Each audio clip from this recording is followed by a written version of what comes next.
Shalom Bapak Ibu Saudaraku, apa kabarnya? Kiranya masih terus dalam penyertaan Tuhan ya. Kita bertemu lagi dalam renungan harian kita. Dalam memulai aktivitas kita sepanjang satu hari ini, kita terlebih dahulu bersekutu dengan Tuhan bersaat teduh.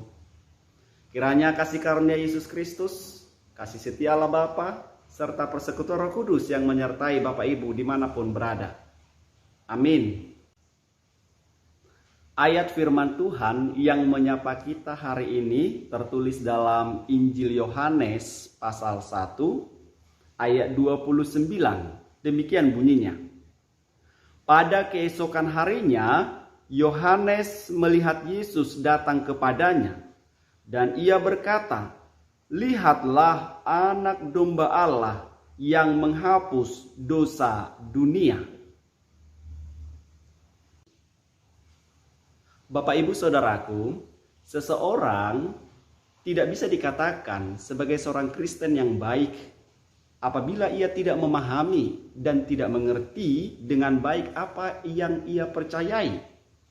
Mengerti apa yang ia percayai bisa menjadi dasar baginya untuk semakin menguatkan iman percayanya. Dan hal itu juga akan memampukan dia untuk memberitakan imannya dan dapat menjawab banyak pertanyaan dari orang yang bertanya tentang imannya. Firman Tuhan juga mengingatkan kita untuk siap mempertanggungjawabkan iman kita baik atau tidak baik waktunya. Karena itu perikop ini mengingatkan kita tentang kisah itu, bahwa Yohanes Pembaptis mengatakan, "Inilah anak domba Allah yang menghapus dosa dunia." Di dalam Alkitab ada banyak kisah atau cerita yang mempertanyakan siapakah Yesus itu. Sekarang pertanyaan ini bagi kita, bagi Bapak Ibu Saudaraku. Menurutmu siapakah Yesus itu bagimu? Karena dalam Alkitab ada yang berkata dia adalah Yohanes Pembaptis. Ketika Yesus berkata, "Siapakah aku menurut orang banyak?" Yohanes Pembaptis, Elias seorang nabi yang hidup kembali. Bahkan ketika Yesus berkata kepada murid-muridnya, "Menurutmu siapakah aku?" Lalu Simon Petrus berkata, "Engkau adalah Mesias yang turun dari surga." Hari ini juga itu mau diingatkan bagi kita. Menurut kita, siapakah Yesus bagimu? Saudara, dalam tradisi budaya Yahudi, bila mereka melakukan dosa atau kesalahan di hadapan Tuhan, mereka akan melakukan pengorbanan, yaitu membuat kurban penghapusan dosa. Itu terlihat dalam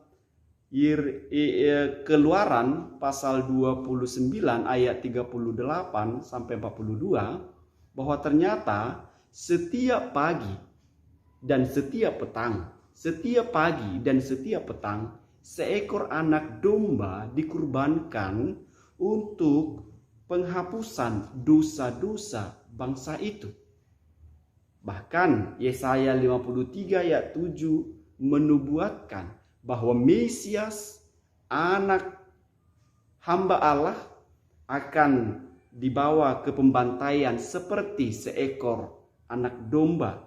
Untuk membayar hukuman dosa harus dikurbankan satu nyawa, dan Allah memilih sendiri kurban itu. Karena itu dosa-dosa dunia ini telah dihapuskan oleh Yesus Kristus ketika mati di kayu salib. Dosa dunia ini berarti dosa semua orang, dosa setiap individu. Yesus membayar harga dosa. Anda, kita melalui kematiannya, kita bisa menerima pengampunan dengan mengakui dosa kita kepadanya dan meminta pengampunannya. Seandainya kita melakukan 3 dosa dalam satu hari, Bukankah kita sangat baik? Tetapi bila kita menghitungnya, itu berarti dalam 1 bulan kita telah melakukan dosa sebanyak 90 kali. Dalam setahun berarti lebih dari 1000 kali. Katakanlah Tuhan memberi kita umur 80 tahun. Jadi seumur hidup kita telah berbuat dosa lebih dari 80.000 kali. Orang yang baik pun bila dihitung dengan patokan Allah sangat banyak dosanya. Dengan dosa sebanyak itu, apakah kita layak di hadapan Tuhan untuk menerima hidup yang kekal? Tentu saja tidak.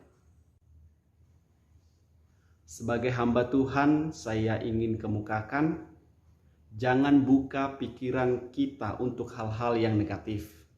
Dimanapun kita berada, pasti kita akan menemukan orang-orang yang menyukai kita dan orang-orang yang tidak menyukai kita.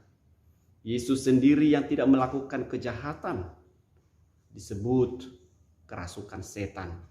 Ada banyak haters, pembenci, dan ada juga yang mencintai kita. Tetapi di antara itu akan ada a true friend, sahabat sejati. Artinya dimanapun kita berada, pertentangan akan selalu ada. Tergantung bagaimana kita melihatnya. Jangan kita membuka telinga untuk hal-hal yang negatif dan bisa menyesatkan. Salah seorang murid dari Tuhan Yesus, Simon Petrus. Awalnya dia berkomitmen, dimanapun engkau, apapun yang terjadi, aku akan menjadi pembelamu. Dia mengasihi Yesus.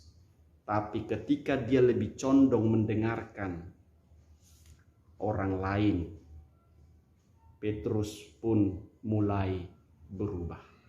Tapi akhirnya dia kembali lagi. Karena itu ada banyak orang yang cinta Yesus, tetapi karena sering mendengar hal-hal yang tidak membangun, akhirnya dia terpengaruh.